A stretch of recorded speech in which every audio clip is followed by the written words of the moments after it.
Hello everyone, welcome to teaching made easy. आज हम discuss करने वाले हैं एडगर डेल के अनुभव त्रिकोण को, यानी कि Edgar Dale's cone of experience.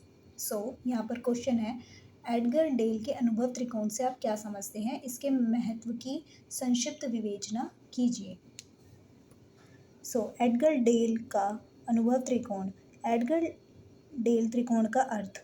बहु इंद्रिय अनुदेशन के लिए एडगर डेल ने दृश्य श्रव्य साधनों की सहायता से अनुभव के आधार पर एक विशेष प्रकार का वर्गीकरण किया है, जिसे उसके अनुभव त्रिकोण की संज्ञा दी है। एडगर डेल के अनुभव त्रिकोण का महत्व। एडगर डेल त्रिकोण में विभिन्न प्रत्यक्ष अनुभवों से लेकर अमूर्त चिंतन तक जितने भी प्रकार के अनुभव विभिन्न सहायक साधनों द्वारा हो सकते हैं, उन अनुभवों को प्रदान करने में सहायक साधनों को विभिन्न श्रेणियां प्रदान करने का प्रयास किया गया। यानी कि इसमें दृश्य और श्रव्य साधनों को विभिन्न श्रेणियां प्रदान की गई हैं कि कौन से प्रत्यक्ष अनुभव ज़्यादा प्रभावी होते हैं और कौन से अमूर्त चिंतन का अनुभव कराते हैं। एडगर त्रिकोण का विवरण। इस त्रिकोण में सबसे नीचे प्रत्यक्ष तथा सार्थिक अनुभवों को सम्मिलित किया गया है।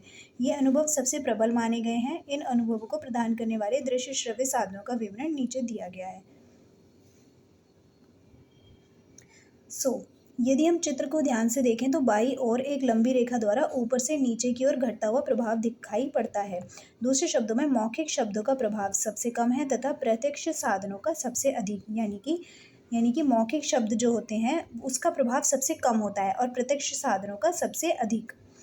जैसे इस त्रिकोण को हम देख सकते हैं। पहले नंबर पे है इधर वास्तविक कृत्रिम अनुभव, दूसरे पे आयोजित कृत्रिम अनुभव, तीसरा अभिनय करना, प्रदर्शन, भ्रमण, प्रदर्शन सामग्री, चलचित्र, शांत चित्र, रेडियो प्रसारण, दृश्यात्मक संकेत और मौखिक संकेत। यानी कि जो सबसे ज़्यादा प्रभावी होते हैं वो सबसे नीचे और धीरे धीरे करके जो सबसे कम प्रभावी होते हैं वो सबसे ऊपर दिखाए गए हैं। तो इधर सारणी द्वारा दर्शाया गया है इसको। पहला है प्रत्यक्ष तथा वास्तविक अनुभव।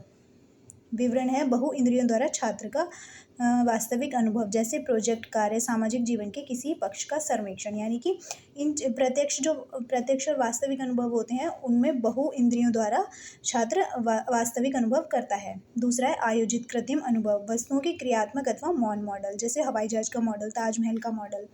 तीसरा है अभिनव अनुभव, जैसे छात्रों का अभिनय में भाग लेना, जैसे महाराजा अकबर का ड्रामा।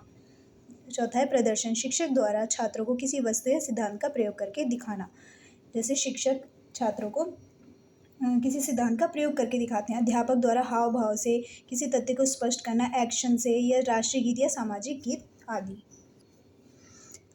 पांचवा है भ्रमण, छात्रों को विभिन्न स्थानों पर ले जाना, जैसे कोई डैम, फैक्ट्री, कारखाना आदि दिखाना, ऐतिहासिक स्थल पर ले जाना। छठा प्रदर्शन सामग्री, जैसे वस्तुएं आदि मेले तथा प्रदर्शनियों में छात्रों को ले जाना।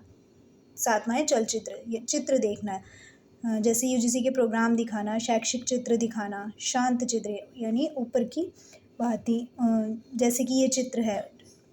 नाइन्थ है रेडियो प्रसारण, रेडियो द्वारा शैक्षिक विषयों का प्रसारण। 10वां है दृश्यात्मक संकेत, चौक बोर्ड, चित्र आदि, मौखिक संकेत, भाषण, शिक्षक द्वारा चौक बोर्ड पर लिखना तथा छात्रों को पढ़ाना, कक्षा में शिक्षक द्वारा मौखिक शिक्षण करना।